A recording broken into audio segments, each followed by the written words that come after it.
segala sesuatu itu ada di sisi Allah, maka mintalah kepada Allah Subhanahu wa ta'ala.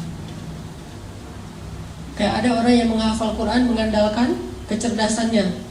Beda dengan yang menghafal Al-Quran mengandalkan iman kepada Allah Subhanahu wa ta'ala.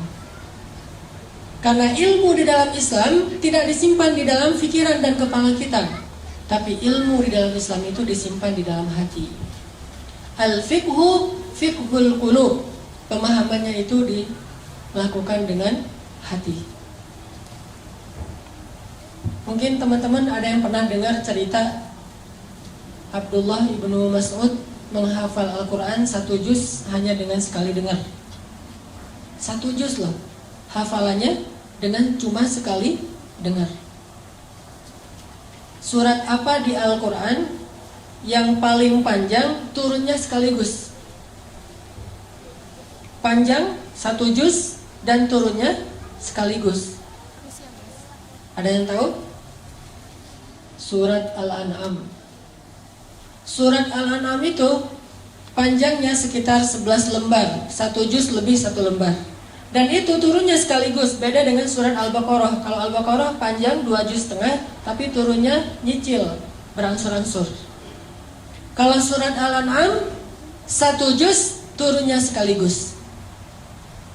Datang Jibril, terus Jibril membacakan surat Al-An'am kepada Rasulullah. Rasulullah dengar aja.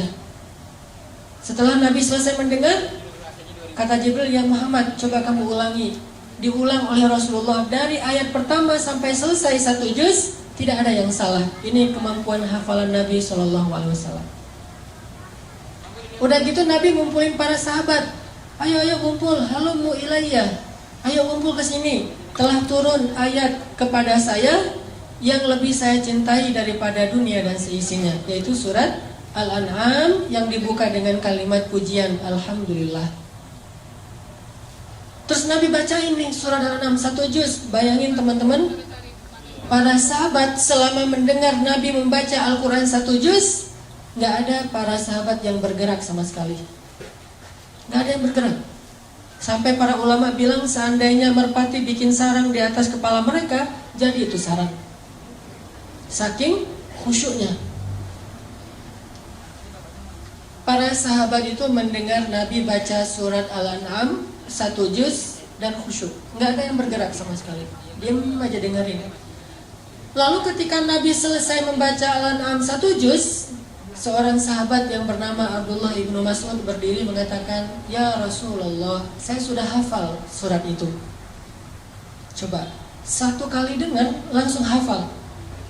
Cuman tawaduknya Rasul, hebatnya Rasulullah itu, Rasulullah gak bilang, emang kamu doang, saya juga bisa kayak gitu. Rasulullah ngomong kayak gitu. Padahal Rasulullah juga dari Jibril hafalnya sekaligus. Rasulullah malah bilang, oh gitu, coba Abdullah kamu baca. Lalu Abdullah pun mengulang surat Al-An'am dari ayat pertama sampai selesai 1 juz. Tidak ada 1 huruf pun yang keliru. Apa yang membuat Abdullah mudah dalam menghafal Quran? Ternyata bukan karena Abdullah lebih pintar dari yang lain. Standar, semua orang juga punya kelebihan. Allah kasih akal dan memori. Tapi Abdullah ini orang yang selalu mengandalkan Allah, yakin kepada Allah, makanya Allah mudahkan dia dalam mencari ilmu. Saya teringat kata Abdullah bin Mas'ud ketika dia awal-awal belajar Quran. Kata dia, ta'allamnal iman qabla al-Quran. Kami itu belajar iman dulu sebelum belajar membaca Al-Quran. Sehingga kalau kami membaca Al-Quran, iman kami bertambah. Nanti akan muncul suatu kaum yang belajar Quran sebelum belajar iman. Walaupun mereka membaca sampai 30 juz Al-Quran, imannya tidak bertambah. Belajar iman sebelum belajar Quran. Apa arti belajar iman? Belajar yakin sama Allah. Nih saya nih lagi menghafal Quran. Dan Al-Quran ini adalah firman Allah, kata-kata Allah. Kalau saya pengen mudah menghafal Al-Quran, saya harus minta sama yang memiliki kata-kata ini. Pemiliknya adalah Allah SWT. Berdoa, ya Allah mudahkan saya menghafal Quran. Ya Allah mudahkan saya bertilawah Al-Quran. Allah mudahkan. Jadi bukan hanya mengandalkan kemampuan otak kita, bukan hanya mengandalkan kemampuan memori kita, tapi andalkanlah Allah dalam segala urusan kita. Mulai dari belajar ilmu, mengamalkan ilmu, beribadah, bekerja, apapun, andalkan Allah Subhanahu wa taala. Jangan bikin Allah kecewa sama kita. Jangan buat Allah ilfil sama kita. Kalau Allah udah berpaling dari kita, kalau Allah udah unfollow kita nih, itu udah bahaya. Jangan sampai Allah unfollow. Apa unfollow-nya kalau dalam bahasa Al-Quran? Baro'atum minallah. Allah udah gak mau terlibat lagi dalam urusan kita. Jadi orang kalau misalnya mengandalkan Allah, dia akan melihat banyak keajaiban teman-teman dalam hidupnya. Pasti teman-teman sebagiannya mungkin pernah dengar cerita ketika awal-awal dulu saya berangkat Mesir. Itu ngandelin Allah banget tuh. Pulang dari Mesir juga kayak gitu. Dan Allah itu emang suka ngasih kejutan. Yang namanya kejutan, kita nggak boleh tahu duluan. Kalau tahu duluan namanya bukan kejutan. Ini nggak jelas nanti kayak gimana jadinya. Masa saya harus memilih pilihan-pilihan yang belum pasti? Udah, kalau itu Allah ridho, berarti pasti. Kalau pilihan kita itu Allah senang, berarti pasti. Pasti apa? Pasti ditolong. Pasti dikasih keajaiban. Pasti dikasih kebaikan. Itu pasti. Asalkan pilihan kita itu pilihan yang diridhoi Allah. Makanya kalau memilih sesuatu itu, minta ke ustadz atau ke kiai, tanya dulu mana yang Allah suka di antara dua pilihan. Namanya istifta. Setelah istifta, kalau masih galau juga, misalnya ada 5 pilihan.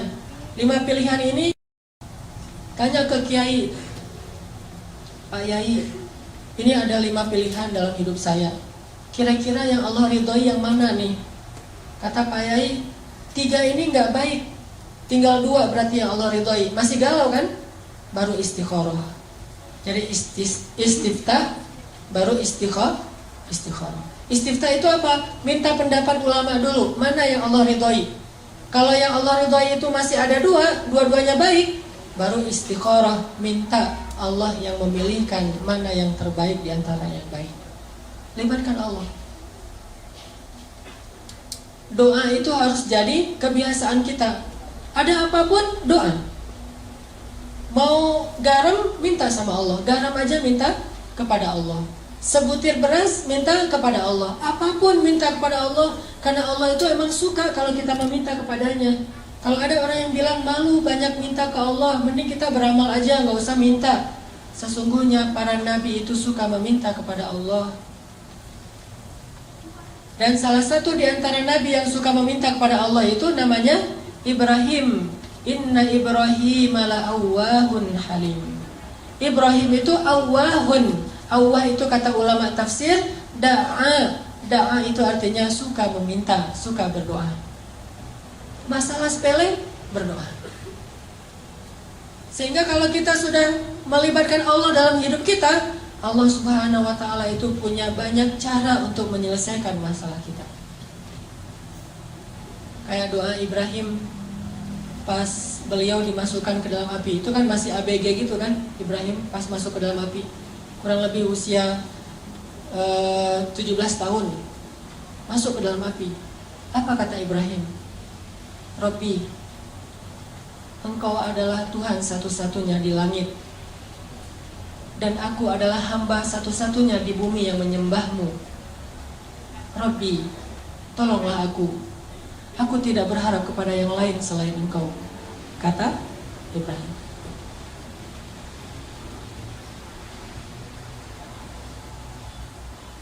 Gimana kata Ibrahim? Rabbi, Engkau satu-satunya Tuhan di langit, dan aku satu-satunya hamba yang menyembahmu di bumi. Tolonglah aku tidak meminta kepada selain Engkau. Terus datang malaikat nih. Datang malaikat Jibril. Terus Jibril bilang, ya Ibrahim, mintalah apa yang kamu butuhkan, saya akan bantu. Jibril menawarkan bantuannya. Apa kata Ibrahim? Amma ilaika fala. Kalau kepada kamu, tidak. Saya tidak butuh bantuan siapapun selain bantuan pencipta alam semesta. Jadi kalau kita udah ngelibatin Allah utuh, Walaupun dalam hidup kita, teman-teman, boleh kita minta bantu ke manusia, tapi hati kita nggak boleh bergantung kepada manusia. Tangan kita boleh berjabat tangan dengan orang lain, bikin akad gitu. Saya terima nikahnya, akad jual beli gitu ya. Boleh kita berakad dengan manusia secara zahir, tangan kita doang nih yang boleh berakad dengan manusia, tapi hati kita nggak boleh berakad dengan manusia. Hati kita berakad dengan Allah. Hati kita yakinnya kepada Allah. Itu yang dikatakan oleh Ibrahim. Ketika Ibrahim di dalam api mau dibakar nih, Ibrahim mengatakan, Rabbi, Engkaulah Tuhan satu-satunya di langit, dan aku hamba satu-satunya di bumi yang menyembahmu pada hari ini. Tolonglah aku. Kemudian Allah berfirman, Ya nar, kuni bardan wa salaman ala Ibrahim. Wahai api, jadilah engkau sejuk dan menyelamatkan bagi Ibrahim alaihissalam. Ini kalau kita melibatkan Allah. Kalau ada yang bilang itu kan para nabi, ternyata cerita-cerita kayak gini bukan hanya terjadi kepada para nabi, terjadi kepada banyak orang soleh yang bahkan tidak disebut namanya. Terjadi kepada nabi, kepada ayah nabi, kepada ibu nabi, kepada anak nabi, kepada keturunan nabi, atau bahkan kepada pengikut nabi. Semua hamba Allah itu punya peluang yang sama untuk ditolong oleh Allah. Bukan hanya para nabi doang yang dapat pertolongan Allah. Semua ditolong oleh Allah. Atas nama hambanya pasti Allah menolong. Coba teman-teman perhatikan salah satu kisah di dalam Al-Quran. Kayak gimana Allah itu kalau nolong hambanya itu caranya agak-agak unik dan penuh dengan kejutan. Coba kita perhatiin di dalam surat Al-Qasas, surat 28. Pada punya aplikasi Quran? Coba buka surat Al-Qasas, surat 28 ayat 7. Surat Al-Qasas, surat 28 ayat 7. Saya akan tilawah dulu ayat 7 sampai ayat 13. Surat Al-Qasas ayat 7 sampai ayat 13.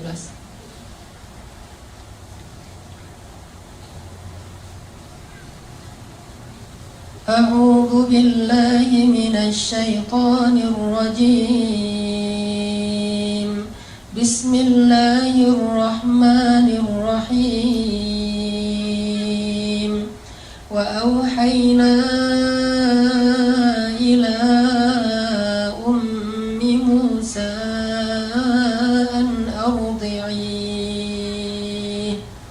فإذا خفت عليه فألقيه في اليم ولا تخافي ولا تحزني إنا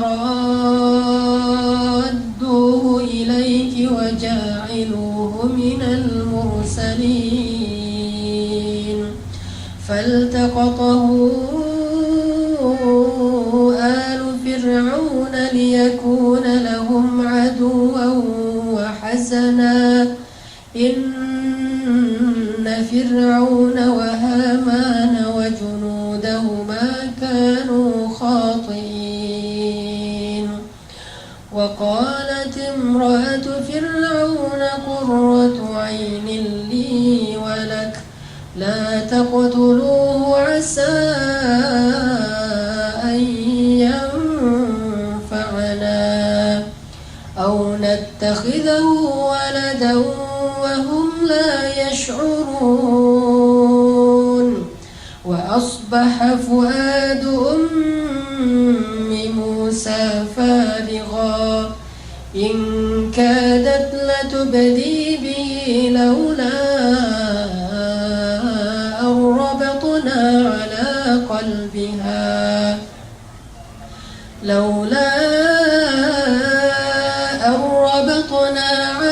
قلبها لتكون من المؤمنين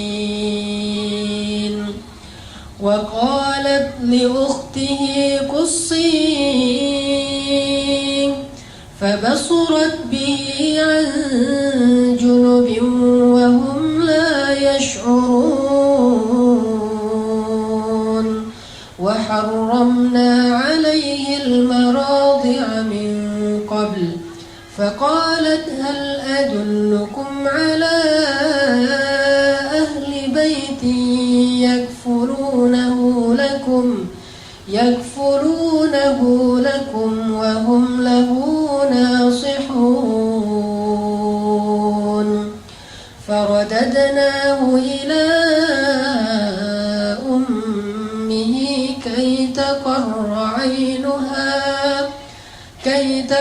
عينها ولا تحزن ولتعلم أن وعد الله حق ولكن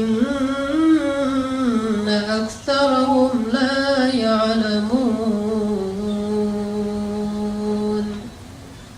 Sadaqallahul Azim. Teman-teman yang dirahmati Allah Subhanahu wa taala. Jadi ceritanya itu kita tahu kalau Fir'aun bikin peraturan, orang-orang Bani Israel itu nggak boleh ngelahirin anak laki-laki. Kalau ada bayi laki-laki yang lahir dari suku Bani Israel atau suku budak waktu itu akan langsung dibunuh oleh Fir'aun. Sebab Fir'aun bermimpi nanti akan muncul laki-laki Bani Israel yang akan menggulingkan kekuasaan Fir'aun. Diberlakukanlah peraturan ini. Setiap ada kelahiran diperiksa sama tentara Fir'aun, diculik, diambil paksa, kemudian dibenamkan di dalam pasir. Kemudian dilemparkan ke dalam sungai Nil. Kemudian diberikan kepada serigala. Kemudian disembelih hidup-hidup. Kemudian diberikan sebagai makanan singa di dalam kandang singa milik Fir'aun. Semua bayi Bani Israel itu dibunuh. Sampai akhirnya setelah sekian tahun laki-laki Bani Israel itu banyak yang sudah wafat karena udah tua, yang bayinya juga dibunuh. Terjadilah kelangkaan. Susah mencari laki-laki Bani Israel. Sedangkan orang Mesir butuh laki-laki Bani Israel sebagai budak untuk bekerja, buat piramid, menggembala ternak-ternak mereka, jadi tentara-tentara dari para golongan budak. Setelah generasi laki-lakinya habis, akhirnya Bani Israel hanya bisa mengandalkan perempuan. Dan pastinya tidak bisa maksimal seperti laki-laki karena tenaga laki-laki lebih kuat dari perempuan. Walaysa dzakaru kal unsa. Barulah Firaun mengevaluasi kembali peraturannya, terus dia ganti. Yang tadinya setiap kelahiran bayi laki-laki dibunuh, sekarang diganti. Setahun boleh melahirkan bayi laki-laki, setahun lagi gak boleh. Tahun ganjil kalau lahir laki-laki, bayi laki-laki itu selamat. Tahun genap dibunuh, selang-seling. Dan qadarullahnya, Harun lahir di tahun ganjil, sehingga dia selamat, kakaknya Musa. Sedangkan Musa lahir di tahun genap. Pas Musa lahir, anak laki-laki, ibunya langsung khawatir, tahun ini gak boleh melahirkan anak laki-laki. Langsung dicari sama tentara Firaun. Akhirnya Allah menyampaikan ilham kepada ibu Musa, mengilhami ibu Musa melalui mimpi agar dia menghanyutkan bayinya di sungai Nil menggunakan satu kayak keranjang gitu. Ibu Musa bingung, benarkah ini perintah Allah? Kenapa mimpi saya aneh sekali beberapa malam terakhir? Akhirnya ibu Musa nanya ke ustadz-ustadznya Bani Israel. Kalau bahasa sekarang mungkin ngejapri ustadznya ya, tapi nggak di-read gitu, nggak DM, nggak di-allow,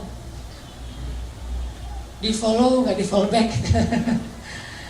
Nih ibu Musa nanya kepada ustadz-ustadznya Bani Israel, ya Syekh, saya bermimpi gini, apakah benar ini perintah Allah? Kata para ulama Bani Israel, benar, ini perintah Allah. Hanyutkanlah bayimu ke sungai Nil, dan Allah berjanji akan menyelamatkannya dan mengembalikannya kepadamu. Itu janji Allah. Kalau kita mau yakin sama Allah, libatkan Allah. Walaupun caranya tuh agak-agak aneh menurut logika kita. Aneh gak sih? Bayi baru lahir, kesayangan ibunya karena bayi Musa itu bayi yang sangat menakjubkan. Nih ya, by the way, Nabi itu semuanya keren-keren, gak ada Nabi yang gak keren. Gak usah Nabi, brand ambassador satu produk aja carinya model yang paling keren kan. Apalagi brand ambassadornya lah langit tuh pasti orang yang paling keren tuh. Apalagi Musa itu terkenal cowok ganteng keren, walaupun mungkin beda dengan Yusuf. Saking gantengnya Musa, saking kerennya Musa, orang Bani Israel itu kepo. Musa itu kan kalau pakai baju selalu baju panjang, kemudian ketutup semuanya. Padahal kan tubuh laki-laki bagian mungkin sampai perut itu bukan aurat. Perutnya bukan aurat, dadanya bukan aurat, lengannya bukan aurat. Tapi Musa itu menjaga, walaupun bukan aurat, kalau untuk Musa mungkin bisa jadi aurat. Saking kerennya badan Musa. Kalau saya mungkin pas lagi tawaf umrah kan suka pakai pakai ihram, kadang-kadang kelihatan lengannya biasa aja. Tapi kalau kelihatan lengannya Musa, itu cewek-cewek, keren Musa, tubuhnya keren banget gitu. Sehingga Musa tuh kalau pakai baju selalu baju panjang. Sampai Bani Israel saking keponya sama Musa, mereka fitnah Musa dengan bilang, tahu nggak kenapa Musa itu pakai baju panjang terus? Gak pernah kelihatan lengannya, apalagi badannya gak pernah kelihatan. Kenapa? Karena tubuh Musa itu banyak kudis katanya. Banyak penyakit kulit katanya. Posting di mana-mana, viral. Jadi diomongin di antara Bani Israel, Musa penyakit kulit, hashtag posting. Direpost sama Bani Israel. Karena udah viral, semua orang ngomongin fitnah terhadap Musa. Akhirnya Allah Subhanahu wa Ta'ala menunjukkan pembelaannya kepada Musa. Itu nanti disebutin di akhir surat Al-Ahzab. Suatu hari Musa lagi mandi di sebuah kayak sumur gitu, sumur tertutup. Musa lagi mandi di situ, bajunya ditaruh di atas batu. Jadi buka baju, taruh di atas batu, hanya pakai celana mandi. Ternyata diam-diam batu itu pindah. Allah yang suruh, batu pindah loh. Oh ya, pindah. Batunya pindah. Pas Nabi Musa beres mandi, cari-cari bajunya mana nih? Ternyata batunya udah pindah. Dideketin sama Musa. Gak bisa dia diraih karena Nabi Musa gak pakai baju, hanya pakai celana. Akhirnya Nabi Musa pakai galah gitu, ngambil bajunya di atas batu. Ternyata pas mau diambil pakai galah, batunya lari. Ini luar biasa. Dan ini kisah nyata disebutkan di Al-Ahzab. Dan tafsirnya juga demikian. Batunya lari tuh. Pas batunya lari, Musa kan bingung. Akhirnya ngejar batu. Thawbi hajar, bajuku dibawa lari batu, ngejar aja. Terus kejar-kejaran, batu Musa. Kemana larinya si batu? Larinya ke pasarnya Bani Israel. Jadi anak-anak Bani Israel lagi main skate gitu, batunya lewat. Kirain tadi itu obstacle buat nge-trick sama anak-anak skate. Lagi pada main BMX-nya, lagi bani ban gitu, lagi pengen nge-trick, lewat batu. Ada anak-anak Bani Israel lagi nongkrong gitu, lagi ngopi-ngopi, batu lewat, Musa lewat. Heran, semuanya ngelihat tubuh Musa yang gagah. Sengaja tuh Allah berfirman ke batu supaya larinya di antara orang ramai. Tempat mainnya anak muda, nanti di alun-alunnya Bani Israel, pokoknya keliling aja. Keliling kota. Jadi Musa jadi kayak Indorunners gitu. Keliling sambil lari dengan tubuhnya yang keren, sehingga Bani Israel semuanya, lo bawa HP nggak? Ambil kamera. Jadi trending topik, Musa ternyata tubuhnya keren banget. Baru berhenti di tengah pasarnya Bani Israel. Pas batu itu berhenti di tengah pasar Bani Israel, Musa datang langsung ngambil baju, pakai, dan Musa marah kepada batu itu. Dipukul oleh Musa dengan 3 pukulan, hancurlah batu itu. Musa itu terkenal nabi yang sangat kuat. Bayangin, saking kuatnya Musa, kakaknya aja Harun ditarik di janggutnya, dibanting. Musa. Malaikat turun, kan malaikat kalau ketemu nabi itu rata-rata menjelma sebagai laki-laki ya. Turun tiba-tiba ada laki-laki di sebelah Nabi Musa, ditonjok. Buta mata malaikat. Naik ke Allah, ya Allah mata saya, kenapa ditonjok Musa? Sembuh, turun lagi, ya Musa saya malaikat. Oh kirain tadi begal gitu mau. Musa itu terkenal nabi yang sangat kuat. Dan ketika Musa masih bayi, namanya bayi nabi tuh, jangankan bayi nabi, bayi orang biasa aja kan lucu gitu. Semua orang sayang kepada dia, Allah kasih rasa kasih sayang kepada seorang bayi, apalagi bayi nabi. Dan nabinya Musa pula yang memang luar biasa fisiknya, sehingga ibunya gak tega mau menghanyutkan bayinya. Tapi ini perintah Allah, dan yakinlah sama Allah, Allah pasti akan ngembaliin bayimu, gak akan celaka. Ini ujian buat keluarga Musa. Ibu Musa itu ibu yang sangat beruntung, punya 2 anak laki-laki, dua-duanya nabi, Harun dan Musa. Kalau yang lain tidak ada ibu yang punya 2 anak laki-laki, dua-duanya nabi. Yang ada ayah kayak Ibrahim, Ishak dan Ismail. Akhirnya setelah meyakinkan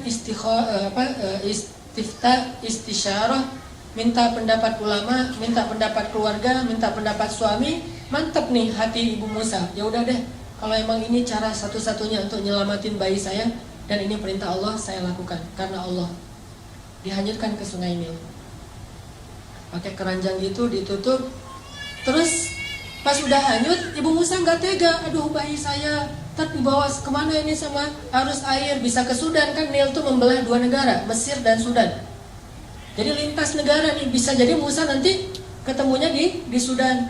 Kayak di kampung saya dulu pas terjadi tsunami di Aceh.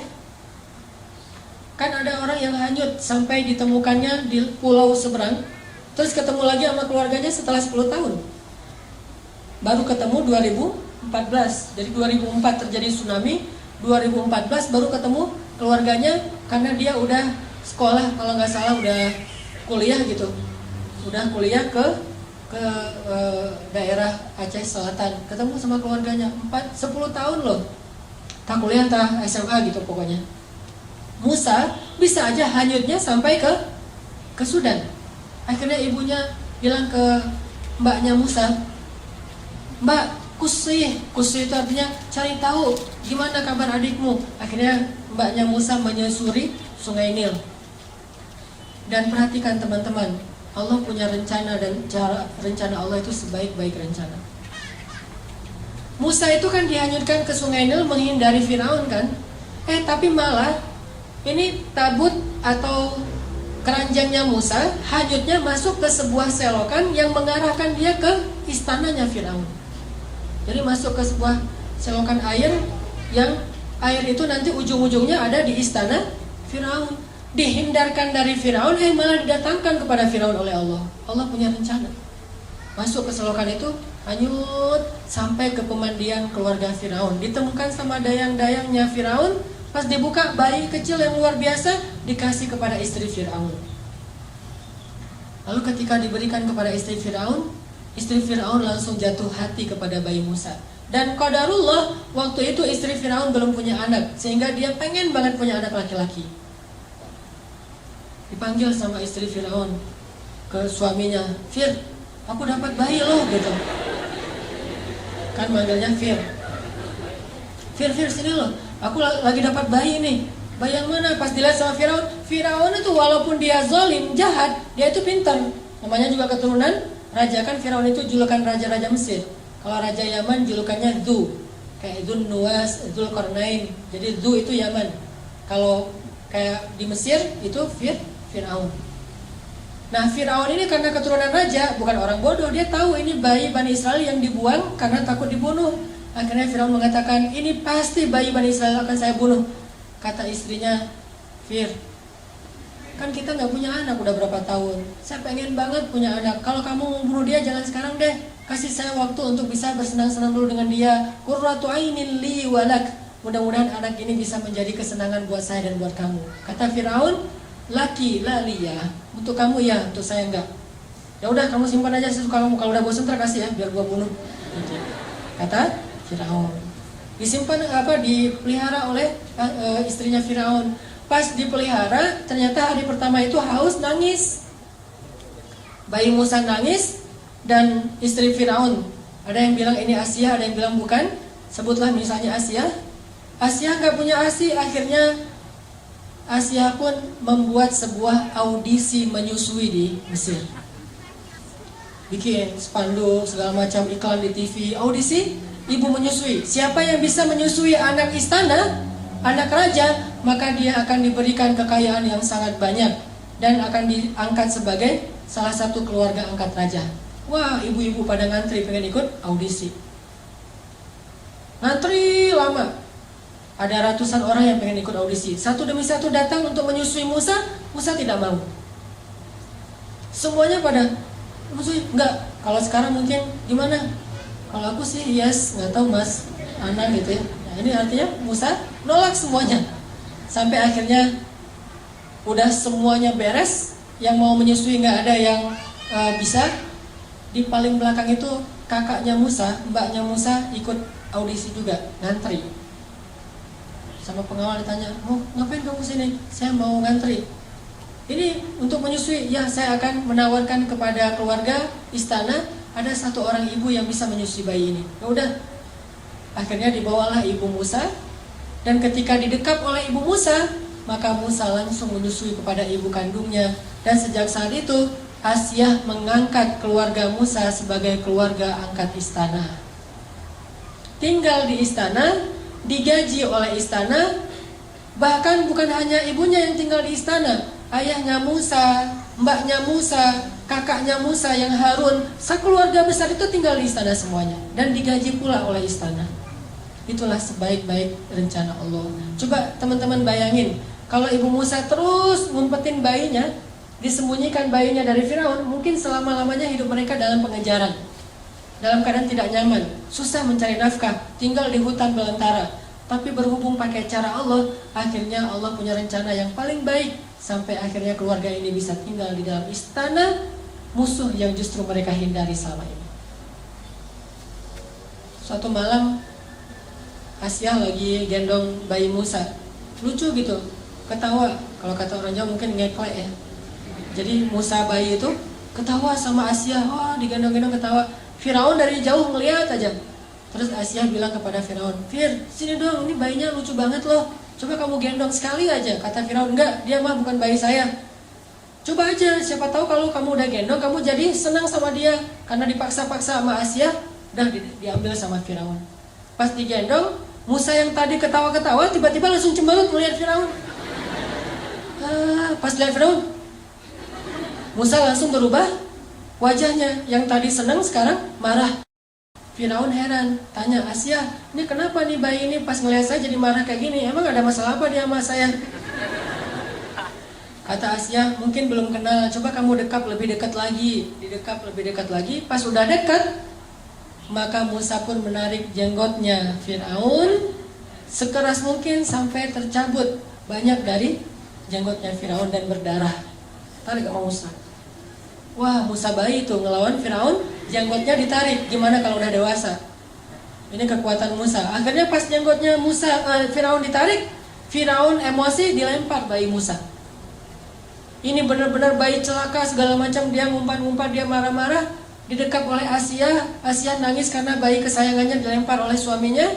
Kemudian Firaun memutuskan, besok saya akan membunuh bayi ini. Pasti ini nih yang saya dapat dalam mimpi. Dan Asyah sudah tidak bisa mengubah keputusan suaminya untuk membunuh bayi tadi. Akhirnya suatu malam, sepanjang malam Asyah memeluk Musa, nangis, sepanjang malam nangis sama ibunya Musa. Tiba-tiba Allah kasih ide, ilham ke dalam pikirannya Asyah, gimana cara menyelamatkan Musa.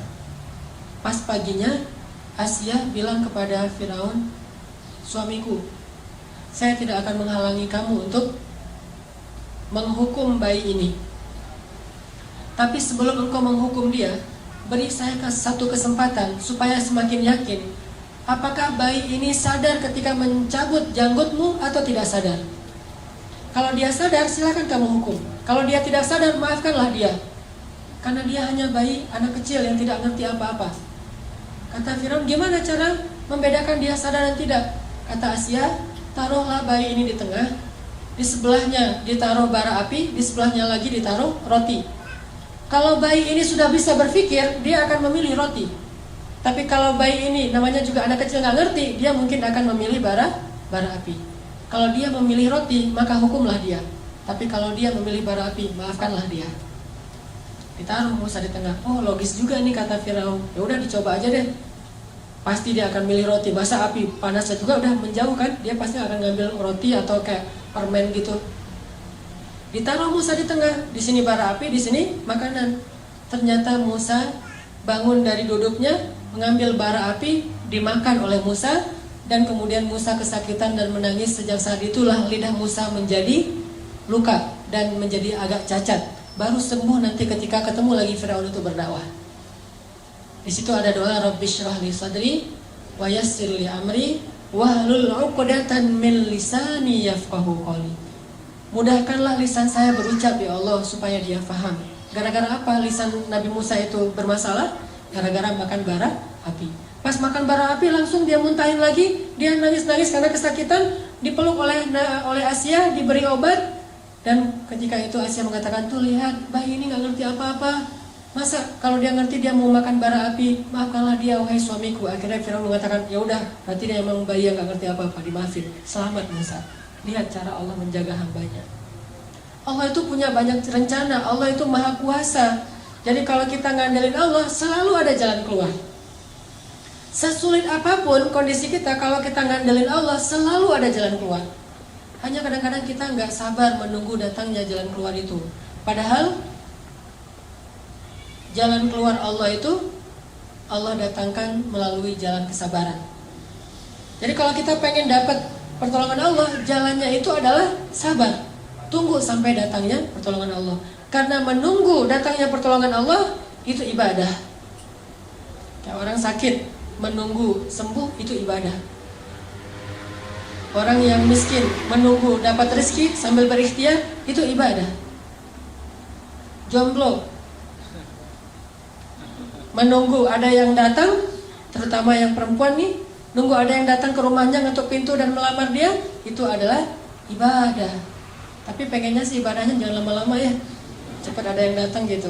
Karena pengen beribadah yang lain, bukan hanya ibadah menunggu, tapi ibadah mencintai, ibadah suami istri. Artinya libatkan Allah dalam hidup kita, libatkan Allah dalam masalah kita, libatkan Allah dalam segala urusan kita. Tidak ada yang kecewa ketika melibatkan Allah dalam urusannya. Saya teringat kisah seorang ibu di Mesir. Ini kisah nyata dan terjadi sekitar 20 tahun yang lalu lah di Mesir. Jadi ada seorang ibu janda dengan satu anak bayi dan tidak ditinggali apa-apa oleh suaminya. Suaminya meninggal dalam keadaan miskin. Dan ibu ini juga keluarga besarnya orang miskin semuanya. Tidak ada yang mampu. Akhirnya setelah dia menjadi janda, dia kerjanya ganti-ganti. Kadang jadi pembantu di rumah orang, kadang di pasar, segala macam. Pokoknya nggak punya pekerjaan tetap untuk bisa menafkahi bayinya. Baru sekitar sebulan ditinggalkan suaminya, bayinya sakit keras, panas tinggi, panas luar biasa. Terus panas tinggi mau dibawa ke rumah sakit, nggak punya biaya, beli obat aja nggak ada duit, makan aja belum hari itu. Hanya dikasih minum air putih, dikompres, kasih minum air putih, dikompres, sambil menangis. Bayinya terus menangis panjang hari, sampai malam hari bayinya berhenti menangis karena sudah lelah. Capek seharian nangis, akhirnya ketiduran. Bayinya tidur. Ketika bayinya tidur, jam 12 malam, ibu ini dalam keadaan bingung. Beliau kemudian berwudu, kemudian sholat 2 rakaat. Setelah selesai sholat 2 rakaat, ibu ini berdoa kepada Allah, Robbi, saya ini adalah perempuan yang tidak punya wali, tidak punya suami, tidak ada yang menafkahi saya. Sedangkan saya punya seorang anak dan dia sekarang sakit. Suami saya baru meninggal. Dia curhat sama Allah. Jadi kalau kita doa sama Allah tuh curhat dulu, jangan to the point. Ya Allah minta ini, minta itu. Curhat dulu kayak Nabi Zakaria. Kayak gimana doa Nabi Zakaria?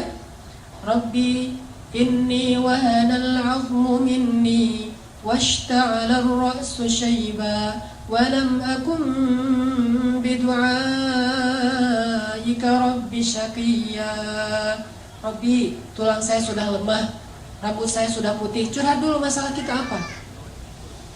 Dia curhat kepada Allah tentang masalahnya. Dia nggak punya uang untuk beli obat, nggak punya nafkah, bahkan hari ini makan juga belum. Terus dia bilang di akhir doanya, Rabbi, aku pasrahkan hidupku ini kepadamu. Aku serahkan urusan masalahku ini kepadamu. Berilah jalan keluar kepadaku dan anakku, wahai Allah. Dia berdoa kepada Allah, minta diberikan jalan keluar. Akhirnya pas habis berdoa, tiba-tiba ada orang yang ketuk pintu rumahnya. Assalamualaikum. Dibukain pintu seorang laki-laki. Assalamualaikum, mana anakmu yang sakit? Saya seorang dokter, mana anakmu yang sakit? Akhirnya ibu ini heran, dokter datang ke rumahnya sendiri padahal dia nggak manggil. Ditunjukin, dokter ini meriksa bayi itu, diperiksa sama dokternya. Setelah diperiksa, dibuatin resep obat. Terus dokternya bilang kepada ibu, nih resep obatnya, silakan dibeli obatnya di apotek segera, ini kasihan anaknya udah terlalu panas dan harus segera diberikan obat. Terus saya mau pulang, silakan diselesaikan administrasi, minta bayar. Ibu ini bingung pas dokternya minta bayaran. Kata ibu ini, dokter, saya nggak punya uang. Terus dokternya bilang, terus kalau ibu nggak punya uang, ngapain ibu telepon saya? Tengah malam, jam 1 malam nelfon saya.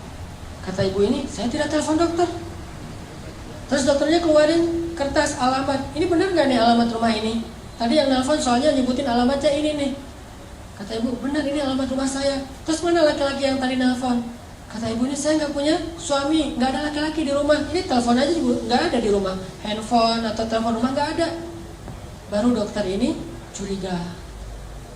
Terus siapa yang tadi menelpon dokter tengah malam jam 1? Sekitar 15 tahun yang lalu lah terjadi di Mesir. Dokter ini duduk, nanya kepada ibu, ibu sebetulnya apa yang terjadi? Apa yang terjadi tadi jam 1 malam? Ibu ini cerita kondisinya, masalah anaknya. Terus dia cerita jam 1 malam tadi dia baru telepon Allah. Dia sholat 2 rakaat, dia berdoa kepada Allah. Entah gimana ceritanya, entah malaikat, entah manusia, pokoknya Allahu alam, Allah yang mendatangkan dokter itu ke rumahnya. Mendengar cerita ini, dokternya merinding, terharu. Akhirnya datang lagi periksa lebih serius lagi bayinya.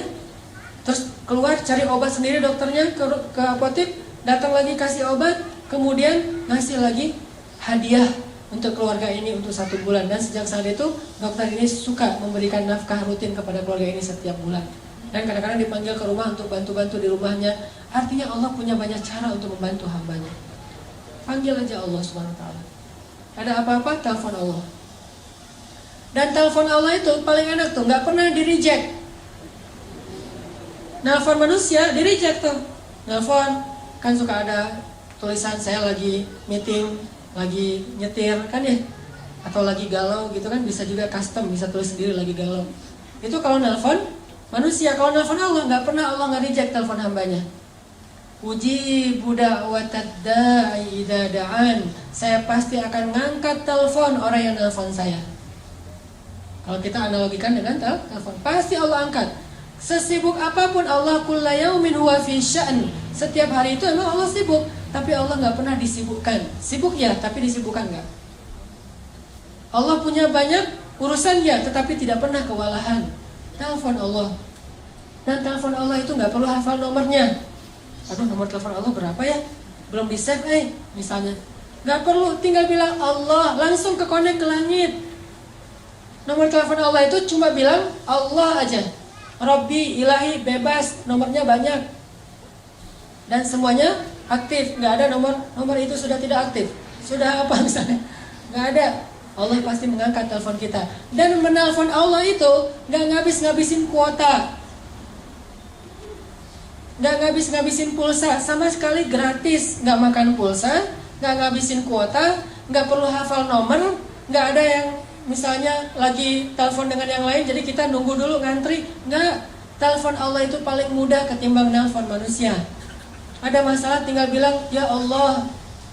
Allah langsung mengatakan abdi, alaka hajah, wahai hambaku apa kebutuhanmu. Bahkan di waktu tertentu Allah yang datang kepada kita, bukan cuma kita telepon Allah jarak jauh, Allah datang kepada kita. Sepertiga malam terakhir Allah turun ke langit dunia. Terus Allah mengatakan, adakah orang yang membutuhkan pertolongan, aku tolong. Hal min dhi hajah, adakah orang yang butuh ampunan, aku ampuni. Adakah orang yang butuh keajaiban, aku berikan keajaiban dalam hidupnya. Allah sendiri yang nanya kepada kita. Jadi ada masalah sedikit, telepon Allah. Minta Allah terlibat dalam urusan kita. Gak usah khawatir karena Allah itu akan mengangkat telepon kita. Allah gak mungkin ngecewain hambanya yang berdoa kepadanya. Langsung hubungi Allah. Dan tahu cara supaya doa kita itu benar-benar langsung menggetarkan arasy.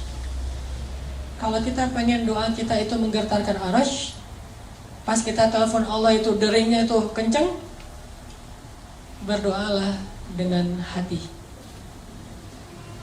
Doa itu bukan hanya dengan suara yang lantang, walaupun itu juga kadang dibolehkan. Tapi ada doa yang suaranya lirih, tapi arus di langit itu bergetar. Doa siapa? Yang pelan banget, tapi arusnya bergetar. Doa Nabi Yunus alaihissalam. Subhanaka inni kuntu minadh dhalimin. La ilaha illa anta subhanak inni kuntu minadh dhalimin. Doanya pelan. Bayangin saking lirih dan pelannya doa Nabi Yunus, ikan paus yang menelan beliau aja nggak dengar kalau Nabi Yunus lagi berdoa di perutnya, nggak dengar. Jadi ikan paus tuh nggak, lagi baca apa sih lo di perut gua? Nggak, ikan pausnya aja nggak dengar apa yang dibaca oleh Nabi Yunus. Ikan-ikan yang ada di lautan itu nggak ada yang dengar apa yang diucapkan oleh Nabi Yunus. Tapi doa yang begitu lirih tersebut bisa bikin arasy bergetar. Sampai malaikat-malaikat yang membawa arasy bertanya, "Ya Allah, ini suara siapa yang menggetarkan arasy? Suara siapa yang begitu lirih? Suara siapa yang begitu lembut? Kasihan dia ya Allah, siapa itu ya Allah?" Kata malaikat arasy. Kata Allah, "Itu hambaku Yunus yang meminta ampun kepadaku." Apa kata para malaikat? "Ya Allah, kasihan dia, ampuni dia ya Allah, ampuni." Terus malaikat mengaminkan doa-doa Nabi Yunus, sehingga Allah mengatakan, "Wahai para malaikat, aku telah mengampuni dosanya." Doa suaranya pelan di dalam perut ikan, bahkan ikan yang menelannya aja nggak dengar, tapi arus Allah bergetar. Kenapa? Karena doa ini bukan dengan suara yang keras, tapi dengan hati yang yakin kepada Allah. Kalau kita mau mengilmiahkan tuh gampang sebetulnya. Saya pernah nonton di Nat Geo yang animal. Itu hewan, terutama dalam waktu tayangan itu lagi ngomongin tentang gajah. Gajah itu, teman-teman, kalau manggil temennya yang jauh, itu manggilnya pakai suara frekuensi rendah namanya. Suara frekuensi rendah. Apa arti suara frekuensi rendah? Orang nggak bisa dengar suara itu. Walaupun orangnya ada di sebelah gajah, tapi nggak bisa dengar. Sedangkan temennya yang jarak 10 kilo, itu bisa dengar. Itu ilmiah banget, dan itu terjadi dalam kehidupan kita. Gajah itu kalau lagi manggil temennya itu nggak ada suara. Kalau dia bersuara kencang, itu bukan lagi manggil yang jauh, lagi manggil yang dekat, lagi guyon gitu. Ada sekelompok gajah kalau lagi guyon suaranya keras, tapi kalau lagi manggil yang jauh, dia nggak pakai suara yang seperti kita dengar. Justru suaranya itu tidak terdengar. Taunya dari mana? Taunya bagian telinganya itu akan begini, yang tadinya agak ke samping, sekarang tiba-tiba jadi tegak gitu. Terus bagian pipinya yang dekat telinga itu kembang kempis. Berarti dia lagi mengeluarkan suara frekuensi rendah. Jarak 10-15 kilo kedengaran suara itu oleh gajah yang lain. Kapan dia memanggil temannya? Kalau lagi banyak makanan. Misalnya nih gajah lagi ada di kebun tebu. Wah, tebunya banyak banget nih, gua nggak bakalan habis makan sendiri. Manggil temen sini banyak tebu gitu. Di mention ke temannya.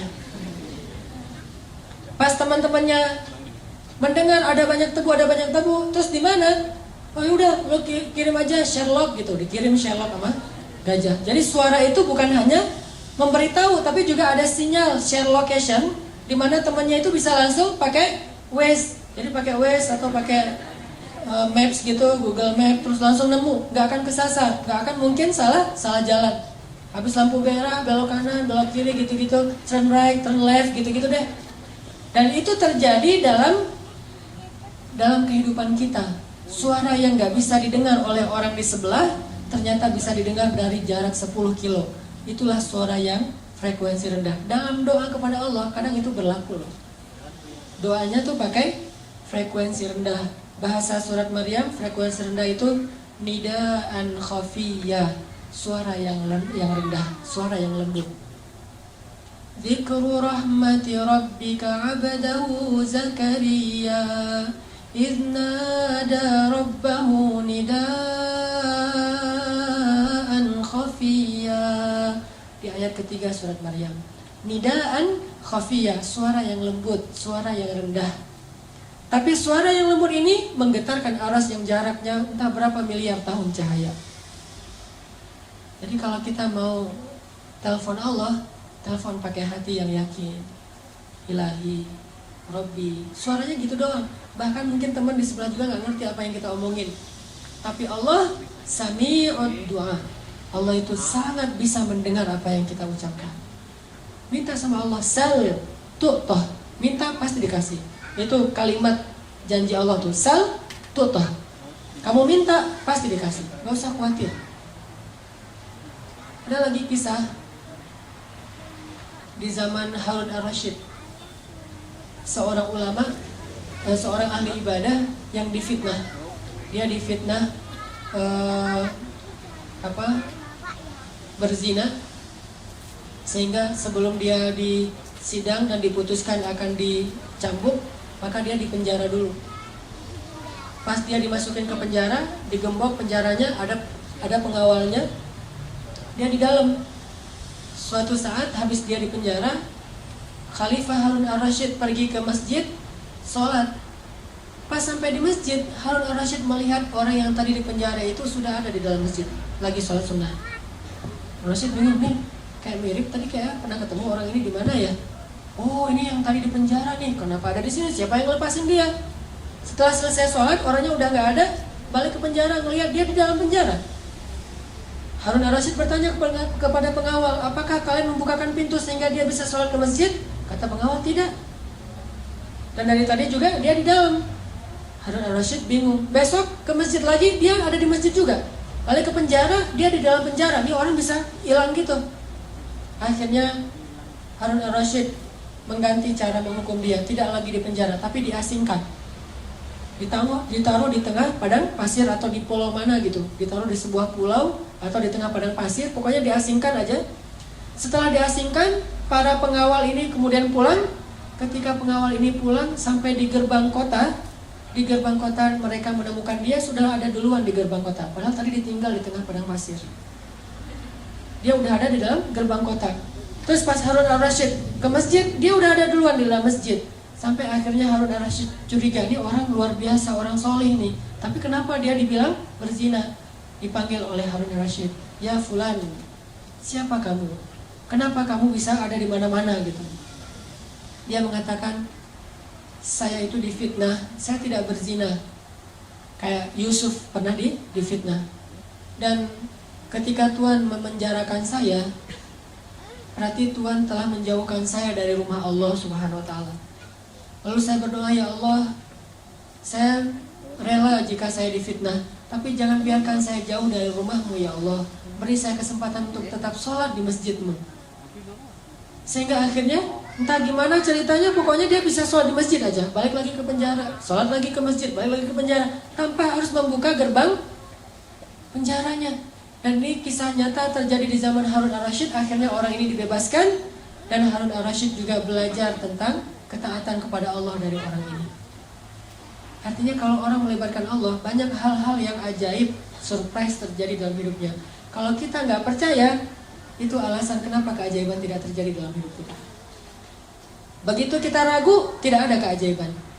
Keajaiban itu hanya Allah berikan kepada orang yang yakin 100% kepada Allah.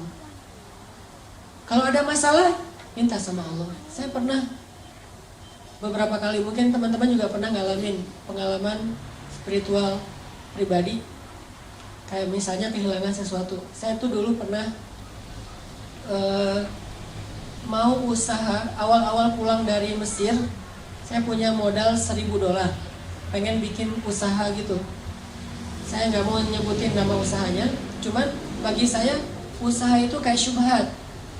Takutnya rezekinya nggak halal banget gitu. Syubhat itu kan ragu antara halal dan haram. Saya ragu nih, boleh nggak nih usaha kayak gini? Soalnya nanti hasilnya jadi gini. Saya khawatir. Akhirnya gara-gara itu jadi galau, mikir, ya udah deh, saya tahan dulu, saya hold dulu, nggak jadi usaha itu. Saya berdoa kepada Allah, ya Allah, saya kan nggak jadi bikin usaha itu karena takut rezekinya nggak halal. Berarti saya melakukannya karena Engkau ya Allah. Kalau begitu, beri saya yang lebih baik daripada ini. Baru saya berdoa kayak gitu malam hari, besoknya dapat tawaran untuk pindah ke Bandung. Jadi istri saya di Jawa, kita dapat tawaran untuk pindah ke Bandung. Pas pindah ke Bandung, istri saya awal-awalnya ngajar, saya nggak ngajar. Karena emang saya awalnya nggak ada cita-cita pengen jadi dosen. Saya lebih senang yang freelance gitu. Waktu itu karena emang kita baru-baru pindah ke Bandung dan masih dalam keadaan susah, ngontrak rumah di sebuah rumah kecil dekat pembuangan sampah di tengah kota Bandung. Terus saya nyari-nyari kerjaan gitu, pengen jadi guru di pesantren, saya masukin ijazah, nggak ada yang terima. Semuanya alasannya kita udah kelebihan ustadz, jadi udah nggak butuh tambahan guru. Karena nggak bisa jadi guru, akhirnya saya nerjemahin buku-buku yang berbahasa Arab, saya terjemahin di rumah. Ada modal laptop, saya beli 3 juta gitu, laptop second. Terus terjemahin buku. Pas sudah selesai terjemah, saya kirim ke penerbit. Semua rata-rata jawabannya, buku ini udah pernah ada yang nerjemah, jadi nggak boleh lagi diterjemah. Wah, saya salah. Sebulan nerjemahin ternyata nggak bisa diterbitin. Akhirnya putus asa nerjemahin buku, nulis buku sendiri. Udah selesai nulis buku, nawarin ke penerbit-penerbit. Katanya ini kurang layak diterbitkan, nggak bisa diterbitin karena nggak keren tulisannya. Akhirnya kalau orang nggak mau nerbitin buku saya, kenapa nggak saya terbitin sendiri? Mulailah saya mencoba menerbitkan sendiri. Saya desain. Bayangin teman-teman, ngedesain cover buku pakai PowerPoint. Lucu kan? Harusnya kan pakai Corel Draw, pakai InDesign, ini pakai PowerPoint karena nggak bisa ngedesain. Pakai PowerPoint, pakai Word. Ya, jadi layoutnya tuh manual gitu, pakai Word gitu, terus di capture, cetak aja. Cetak 1000 buku. Udah selesai dicetak, penerbitnya nama sendiri, penulisnya sama, penerbit sama aja tuh, sama sendiri. Dicetak, udah gitu nggak tahu jualan kemana. Saya kirim ke Sumatera ke teman-teman anak-anak Kairo yang udah pulang, kirim ke lewat bus-bus malam gitu, biar lebih murah. Pakai kotak Marlboro, saya angkat tuh di jalan raya tuh. Penulis buku mengangkat kardus bukunya sendiri, jadi kuli gitu. Kirim terus, udah selesai dikirim, ada yang balik, ada yang nggak balik misalnya. Terus ada book fair, Islamic book fair di Bandung. Saya coba pinjam stand salah satu penerbit Islam yang ada di Bandung. Boleh nggak saya pakai standnya sedikit aja, satu space kecil buat buku-buku saya, nanti bagi hasil. Oh boleh. Udah, saya bawa buku saya pakai baju kaos gitu, saya taruh buku di situ. Cover bukunya wajah saya tuh paling gede. Kan lagi pencitraan ya, wajahnya paling gede. Bikin X-bannernya juga wajah saya doang tuh, tulisannya dikit. Udah selesai gitu, taruh pakai X-banner, bukunya disusun jadi kayak tornado gitu, kayak piramid gitu biar orang menarik beli. Terus naik motor kan, ganti baju dulu. Tadi kan baju kuli, sekarang baju penulis. Ganti baju pakai baju putih gitu. Terus pakai pulpennya juga masih pilot, taruh sini. Berdiri di sebelah stand saya, orang-orang nanya ini buku apa? Buku tentang tadabbur Al-Quran. Penulisnya siapa? Itu penulisnya. Oh, minta tangan. Mulai dari situ usaha buku. Dari usaha buku ganti lagi ke usaha jual beli pulsa. Waktu itu di Bandung ada 60 cabang pulsa di Bandung selama 1 tahun. Terus nambah lagi ke usaha jual beli mobil second. Nambah lagi ke properti walaupun kecil-kecilan. Terus berkembang. Baru akhirnya saya sadar, ternyata benar ya. Kalau kita meninggalkan sesuatu karena Allah kasih yang lebih baik daripada apa yang udah kita tinggalkan. Libatkan Allah. Mengambil sesuatu karena Allah, meninggalkan sesuatu karena Allah. Libatin aja Allah dalam segala urusan kita. Pasti mudah urusan kita.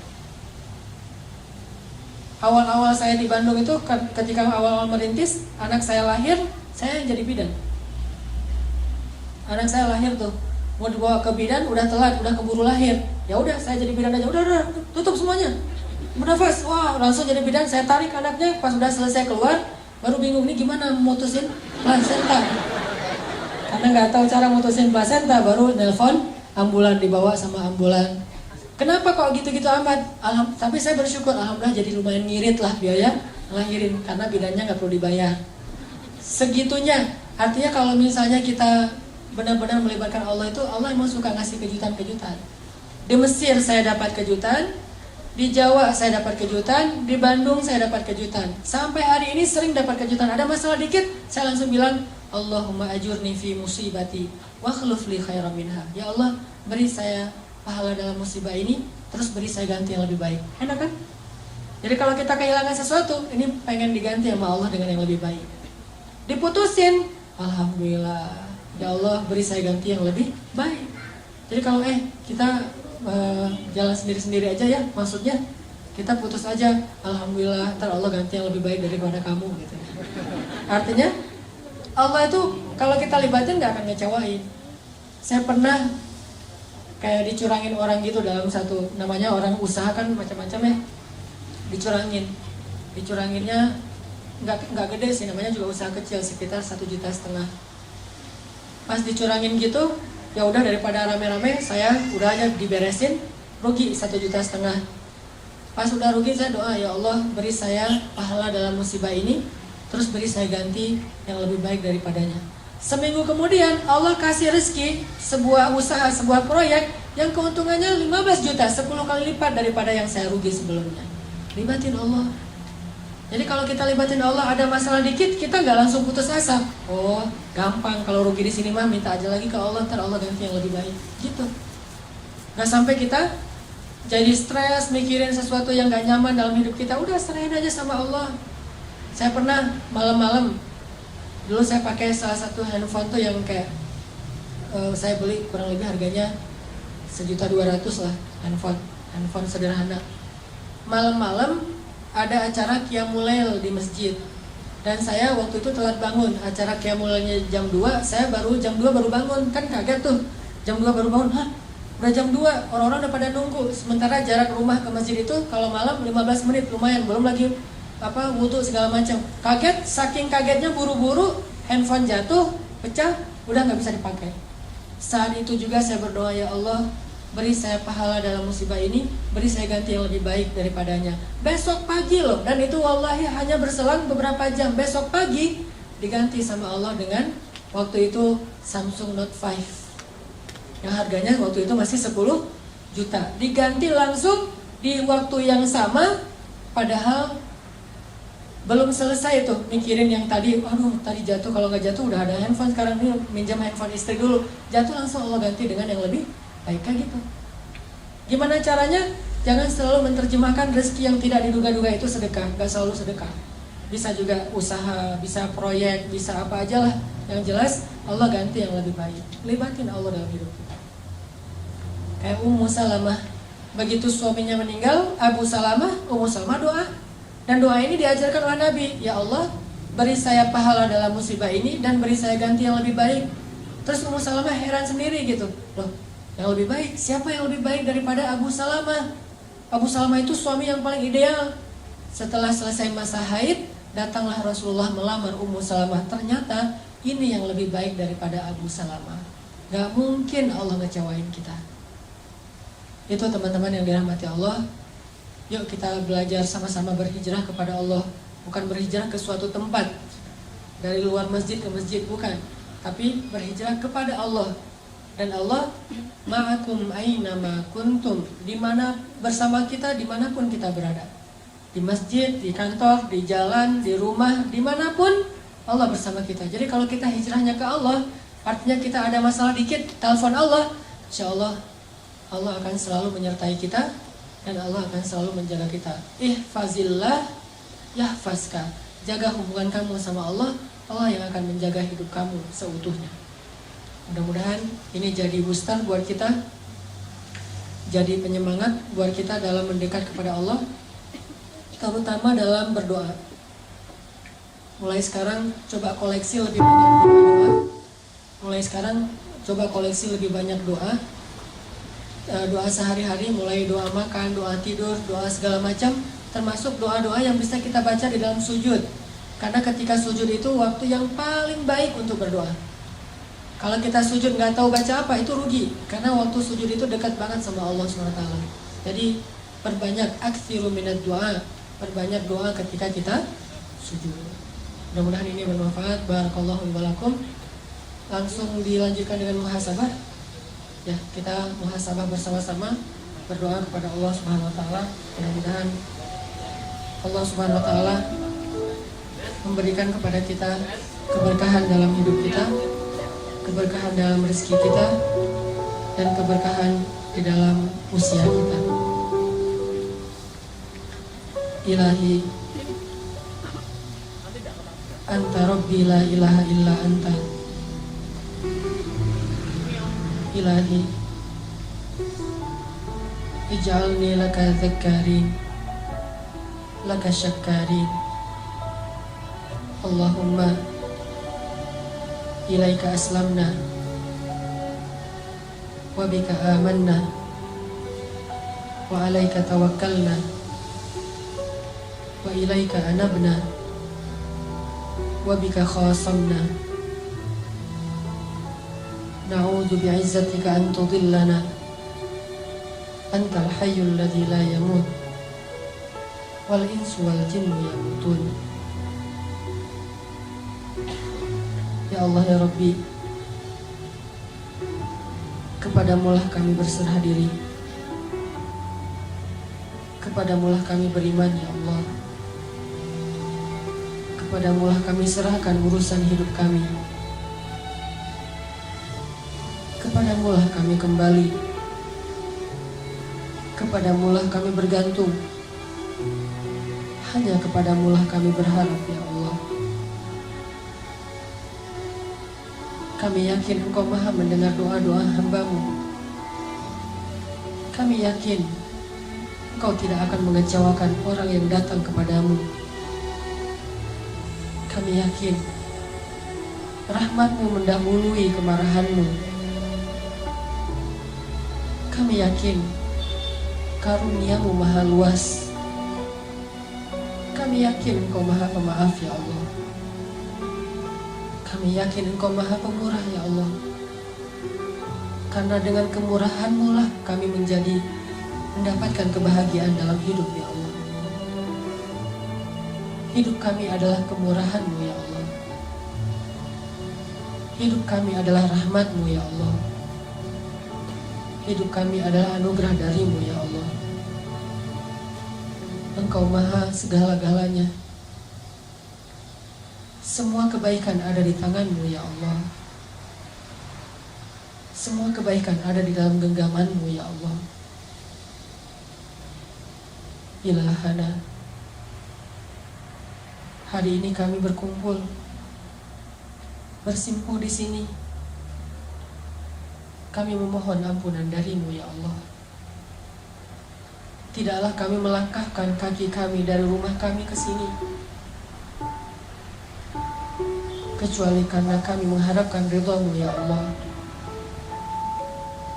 Tidaklah kami melangkahkan kaki kami ke sini kecuali karena mengharapkan ampunan-Mu ya Allah. Tidaklah kami melangkahkan kaki ke sini kecuali mengharapkan rahmat-Mu ya Allah. Ampunkanlah dosa-dosa kami ya Allah. Rahmati kami ya Allah. Lindungi kami dari godaan syaitan dan hawa nafsu ya Allah. Janganlah Engkau biarkan kami kembali terjatuh di lubang yang sama ya Allah. Jangan Engkau biarkan hati kami condong kembali kepada dosa-dosa setelah Engkau beri petunjuk ya Allah. Janganlah Engkau biarkan kami kembali kepada masa lalu saat kami masih jauh dari-Mu ya Allah. Bantu kami dalam proses hijrah kami ya Allah. Bantu kami dalam perjalanan hijrah kami ya Allah. Bimbing kami ya Allah. Kuatkanlah hati dan azam kami ya Allah. Istiqomahkanlah amal kami ya Allah. Ilahana, kami memohon kepadamu ridha-Mu ya Allah, dan juga surga-Mu. Kami juga berlindung kepadamu dari kemarahan-Mu dan neraka-Mu ya Allah. Ridhoilah kami ya Allah. Golongkanlah kami termasuk ahli surga-Mu ya Allah. Jangan Engkau murka kepada kami karena dosa-dosa kami ya Allah. Dan jangan pula Engkau masukkan kami ke dalam neraka-Mu ya Allah. Ilaha, Ajarkan kami untuk terus beriman kepadamu. Ajarkan kami untuk terus mengerti mana yang halal dan haram dalam agamamu. Ajarkan kami cara mendekat kepadamu, ya Allah. Ajarkan kepada kami ilmu yang Engkau ajarkan kepada orang-orang soleh di antara kekasih-Mu. Ilahana, beri kami ilmu yang bermanfaat. Beri kami hati yang khusyuk. Beri kami mata yang mampu menangis karena takut kepadamu. Beri kami lisan yang mampu bertutur kata dengan zikrullah, zikir kepadamu. Beri kami telinga yang senang mendengar ayat-ayat-Mu. Beri kami hati yang selalu yakin kepadamu. Tambahkanlah iman kami, ya Allah. Tambahkanlah iman di dalam hati kami, ya Allah. Setiap harinya, setiap kali kami duduk di dalam majelis ilmu agamamu, ya Allah. Rabbana atina fid dunya hasanah wa fil akhirati hasanah wa qina adzabannar. Subhanakallahumma wa bihamdika asyhadu an la ilaha illa anta astaghfiruka wa atubu ilaik. Assalamualaikum warahmatullahi wabarakatuh.